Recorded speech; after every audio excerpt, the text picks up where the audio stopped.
wonderful viewers. This is Better Future Production, and I'm your host Fatima Jawara. Today, we are out and about at the Brusubi roundabout to talk to the general public about child begging on the streets in the Gambia. Follow me as we wander about on the street to get the general public's opinion.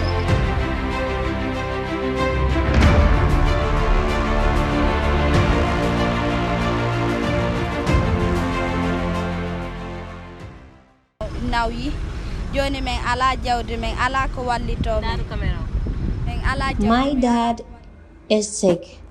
He's unable to work nor do anything. We are poor and lack support.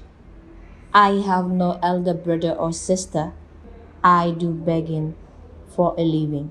With the financial crisis that I'm blessed with, I go out on the streets to beg for the sake of God, to be able to feed me and my family. Being a 12-year-old girl, I want to go to school. My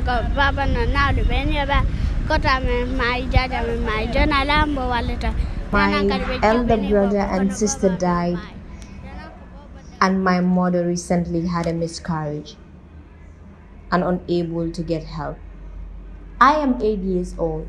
I come out here to beg help her with the expenses. And the money we get here is what I use to feed myself and my family. Basically, what I get here is my means of survival because we lack financial support. The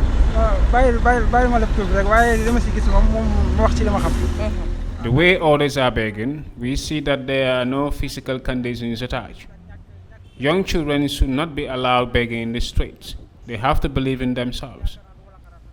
A young child with sound physical conditions, without any problem, should believe himself and earn money in a decent way.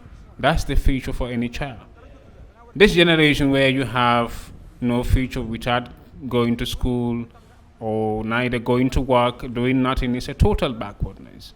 If you see elderly people today begging, they did not believe in themselves at a time when they were very young. They did not prepare their world. A young child should prepare himself for the future so that tomorrow he will hold a brighter future. A young child, nothing happens to you, wasting your time begging. Parents may have responsibility. If you believe that nothing happens to you, then you need to do something today for tomorrow. Begging, some of them, they are under guidance, and others they are under parents. But now, some of the parents they don't care now more, because even here I used to see them. It is not safe for the kids to be running outside, or some guidance they used to give the kids to go and sell water for them or some other likes. I am here, but I used to see them running around because here is a public area. Anything could happen to them. Vehicle accidents all the time. We normally escort children without seeing their parents. Some of them they don't even know their parents' numbers or even their parents' full name or something like that. So things like that, it is very difficult. Parents should take care of their children, whether it's yours or not, or guidance, anything. Li nga wax moom rafet na te neex naa tontu parce que yow nga jóge ci kër gi bàyyi fa teg sa kër nga ñëw loolu sax wóorut nga ñëw toog ci Waking up early morning, locking your room and leaving home to come out on the streets is unsafe and wrong. For sitting outside with a child begging on the streets, the child could contaminate infections. For the sun has microorganisms and the child could fall sick. People spit around, and you being a mother too spitting around the child. The child using the sun as a playground, that's not proper and unhygienic. The people indulging in that act should make a stop to it and look into something.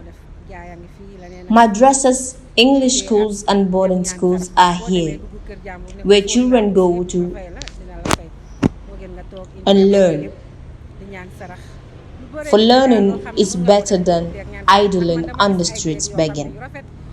Although our financial status differ, which is why one can get finance through sales, laundry, etc., which is better than begging. I have come across beautiful young women, well dressed, standing outside the banks begging. That's wrong. My advice to women and landlords is to venture in meaningful and right means of earning than begging. Train your kids on good moral codes, for if they are not trained at home, being on the streets will make them to develop bad attitudes. Thank you, viewers, for following us through the Street Talk Show on the begging of children on the streets. The general opinion highlighted by the general public was parents to pay more heed on their younger generation, more on their young kids, in order to give them a better life and a good moral output. I thank you all for your follow up. Till we come your way next time. Do subscribe and like our page on all social media platforms at Better Future Production. Thank you.